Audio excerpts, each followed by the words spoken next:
Hello everyone and welcome back to my YouTube channel. Today I will be reviewing a game that I played against Grandmaster Alexey Sarana and almost drew. As you can see, Grandmaster Alexey Sarana is a very strong Grandmaster and has a FIDE rating of 2631, so clearly I was the underdog in this game. The reason why I am doing a game review video today is because my first game review blog post, which was about my game where I was winning against Grandmaster Vladimir Fedoseev, that blog post has reached more than 200 views. So I thought, why not do another game review, but this time make it a YouTube video. And without further ado, let's get started. So I was playing in a rapid tournament that I signed up on a website called nachesshub.com, NorthAmericanChessHub.com. You can check that website out if you want to sign up for any tournaments. But basically, in round one, I got paired with Alexey Sarana, and this is what happened. So I'm white. I played e4, and he played c5, which is the Sicilian.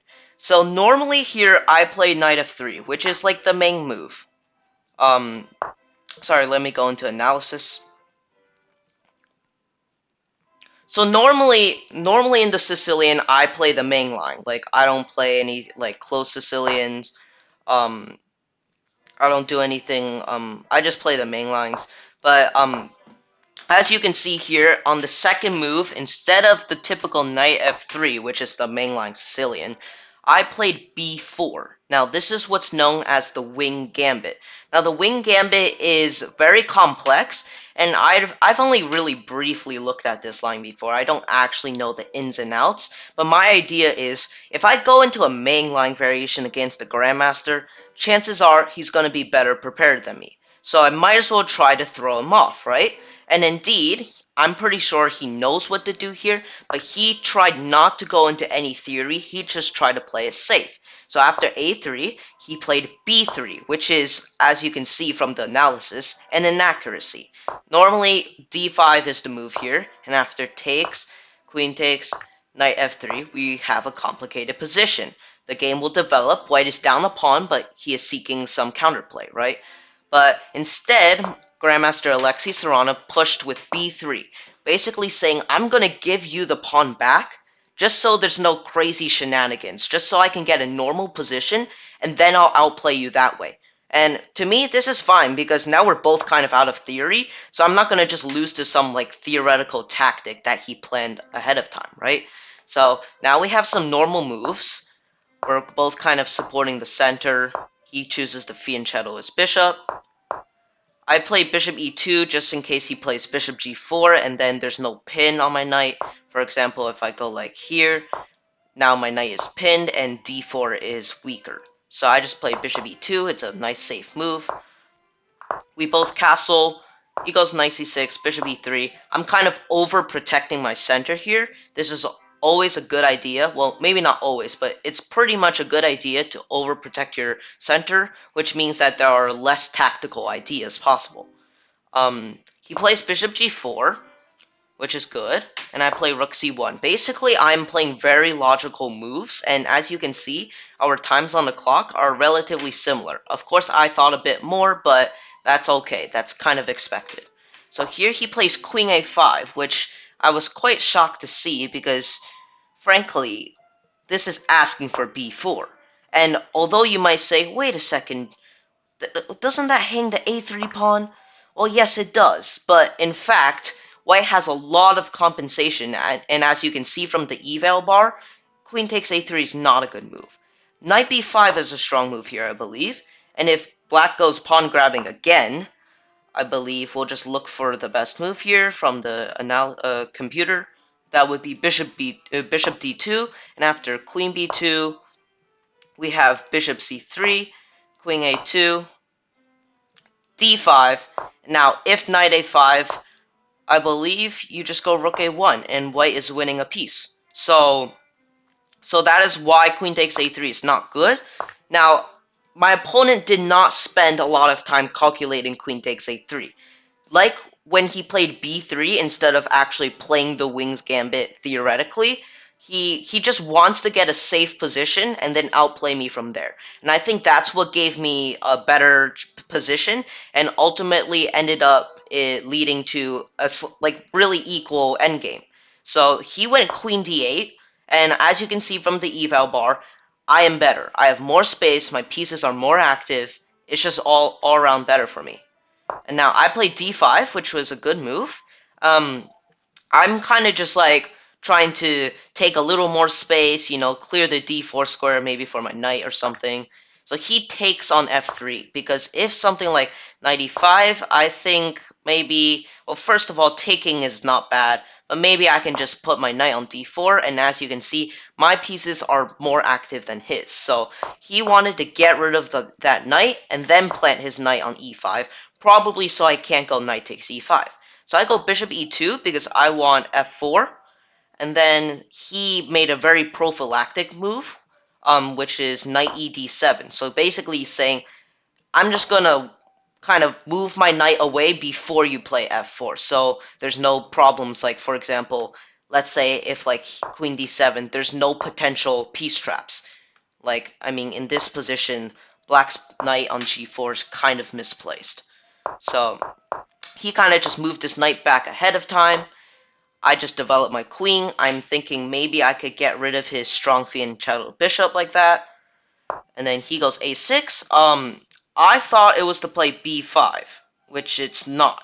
It's actually just to stop like knight b5 or bishop b5 ideas. It's just like a good move in this type of structure for black, I guess. And then I play bishop d3 because I thought if like let's say I do something random like king h1 and he goes b5, if I go a4 here, my knight cannot take back on a4 because of knight takes e4.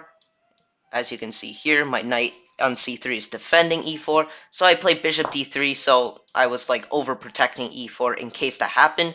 Turns out b5 was not his idea. He was just playing a good move, and now he's playing rook c8. And as you can see here, knight g4 is an idea. So I went knight e2 because I want to meet knight g4 with bishop d4, or yeah, bishop d4, so I can trade off the bishops. And so he goes knight e5, and I seize my chance to trade pieces and take the c-file. He goes queen g4, which is a nice idea. He wants to play knight f3, which forks my queen and my king, and since my pawn is pinned, I cannot take. So that's his idea. I go knight g3, so now there's no knight f3 because my pawn on g2 is no longer pinned. He takes my bishop, which I think was okay, but frankly, I'm totally fine with trading pieces in this position, just because, well, I'd love a draw with the Grandmaster, right? So I take back, he tries to take back the c-file, and now I go f3. Rook takes c1, bishop takes c1, queen c8, and now here I think I found a really good move, which was knight e2. So basically, white here wants to fight for the c-file. I want to get my queen like on one of these squares, right? And if I get it on one of those squares, then black's queen has to either take my queen or move away, and those are both good for me. So here I played knight e2, which gets my knight back into the game, protects my bishop on c3, and plans queen c3. So I think it was like a triple purpose move. And then knight d7, so he's stopping, well, not like that. He's stopping queen c3. And now I go f4 because I want to stop knight e5, which is also one of his ideas. He goes knight b6 instead. Before, he wanted to go like here to c4. Now he just goes to b6 into c4 like this, which is fine. I mean, technically black is slightly better, but this is a drawish position. This is equal. I'm fighting for equality, but it's all fine, right? I'm playing a GM. You can't expect not to be worse. So at this point in the game, I am lower on time, as you can tell, but nowhere near as low as I got later on. So bishop e3, knight c4, and bishop d4. I'm just trying to trade pieces, you know? b5, he supports his knight, good move. I just simply just take, put my knight in there, and now I want to go knight c6. Now, basically, in this position, let's say black does something random, like h6, right? If I get my knight to c6, I think it's dead equal.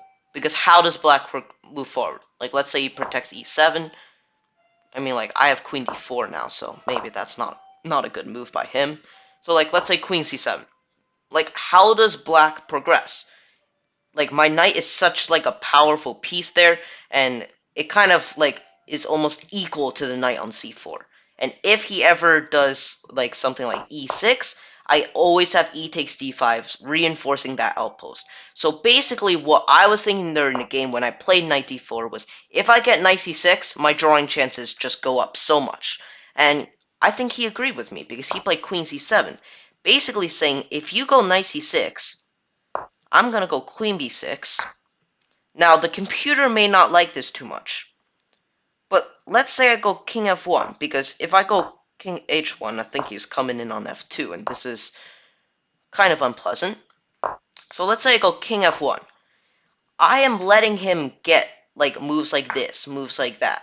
Like I am kind of letting him infiltrate into my position, and although it's technically not a good move, during the game practically I did not want him to have any sort of counterplay, any sort of activity that would basically end up in a mistake from me, right? Because I'm going to screw up if he keeps attacking me.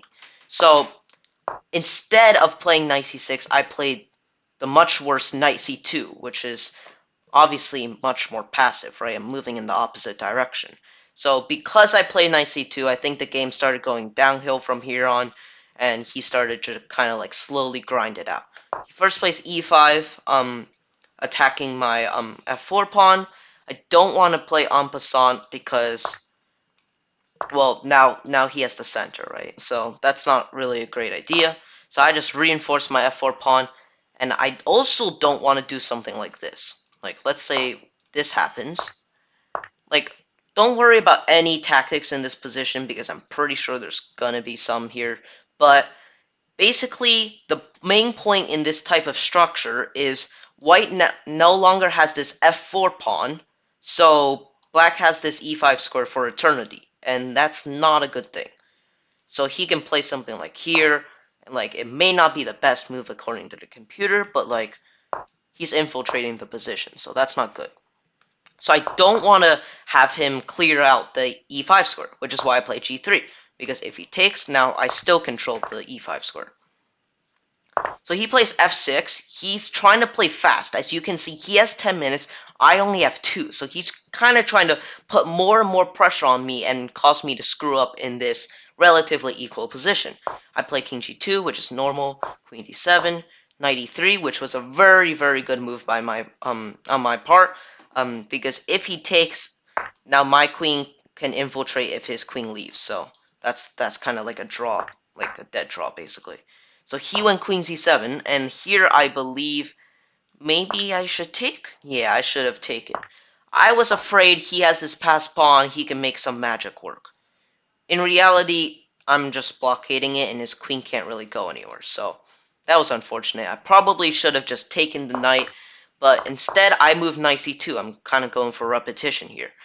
h5. He's like, no repetition, I'm going to move a pawn, so I change the position. I go knight e3 again.